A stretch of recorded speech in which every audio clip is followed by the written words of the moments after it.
Welcome back, friends. It is time for What the Hollywood, and also things I didn't expect to happen in 2026.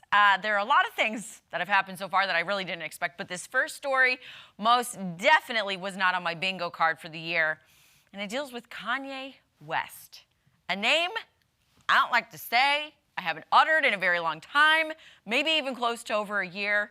I really don't know, but anyways, it's Kanye West, and he made, anti-Semitic remarks, racist remarks, and basically that version of Kanye, or Ye as he goes by, is officially out, and nice, accepting, all-inclusive, 2026 Kanye West is surprisingly in for now, okay?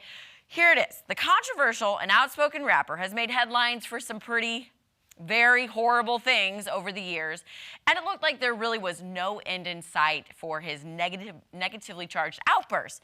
And honestly, it seemed like Kanye had zero remorse for what he was saying. Rather, he really relished in it and, hey, this is my mountain that I'm gonna die on, okay?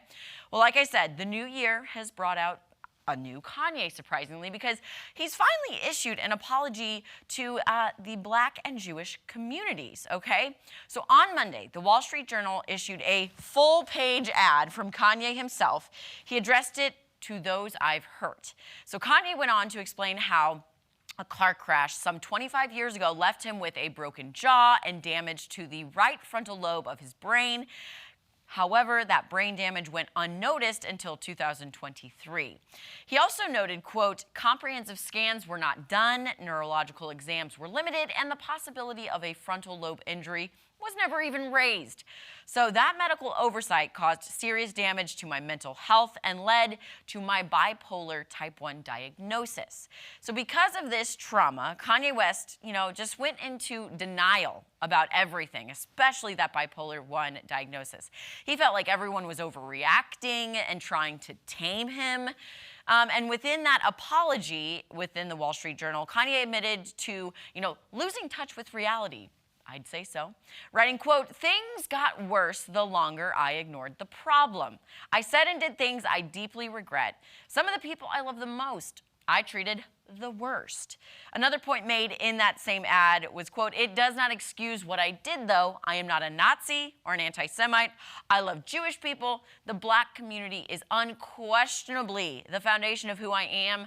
I am so sorry to who I have let down. I love us. And honestly, I'll admit, it is nice to see Kanye taking accountability after all these years and all the hatred he spewed. But the question remains, why now? What is cooking behind the scenes that Kanye needs his public image to shift from bad guy to good guy? There's definitely more to this behind the scenes. It's not just an apology out of the blue. That's my opinion. I know it's probably new music. Maybe he wants new collaborations because Adidas and everyone left, right, and center dropped him like a bad habit that he was, okay? But let's keep the news within the music industry, shall we? It looks like Zayn Malik isn't among the millions that are losing their minds over Harry Styles' new music and new Together Together tour. Who would have thunk? Okay, I briefly told you last week, Harry Styles announced, new music, a new album, Kiss All the Time, Disco Occasionally. What does that even mean? I don't know. But it is a huge deal for all One Direction and Harry Styles fans out there.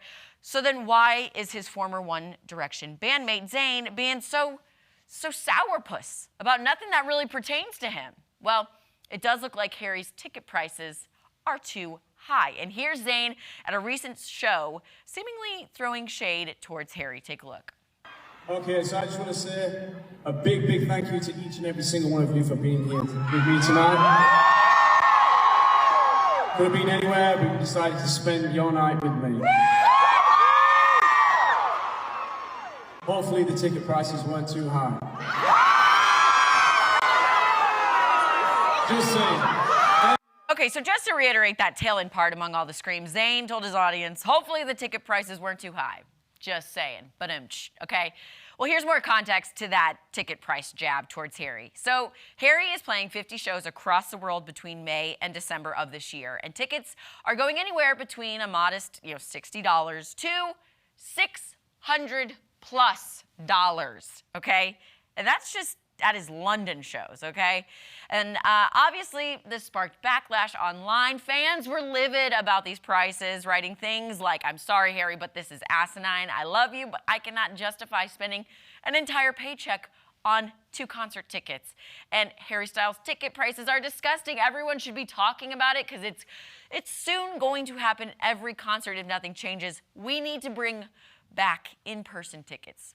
Now, I don't know if in-person tickets would actually get the prices down, but it is pretty asinine, as that person said, that tickets are going for $600 plus. And you know those are the really good seats, the best seats in the house. So that's a little insane. I don't know what Harry has to do with the prices. I doubt very little.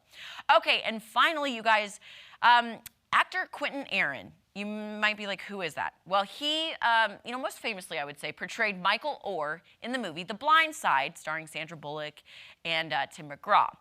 Well, he was actually put on life support earlier this week after being hospitalized following a collapse at his home. So his wife talked to our friends at TMZ that Quinton woke up one morning feeling sore, but thought it was just, from a bad night of sleep. Well, a few days later, with pain still in his neck and his back, he lost feeling in his legs when walking up the stairs. So he has a blood infection, and doctors placed him on life support while they were running tests to determine the source of the issue. And unfortunately, doctors did find a very rare cyst on his spine, and TMZ has learned from Quinton's family members that the cyst was discovered after that series of tests, and doctors concluded that he suffered a spinal stroke, which never heard of before, did not know you could even suffer a stroke on your spinal cord, spinal area.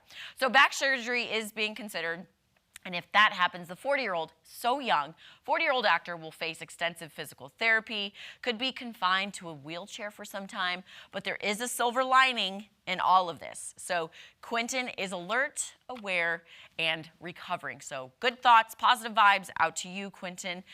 Get well soon.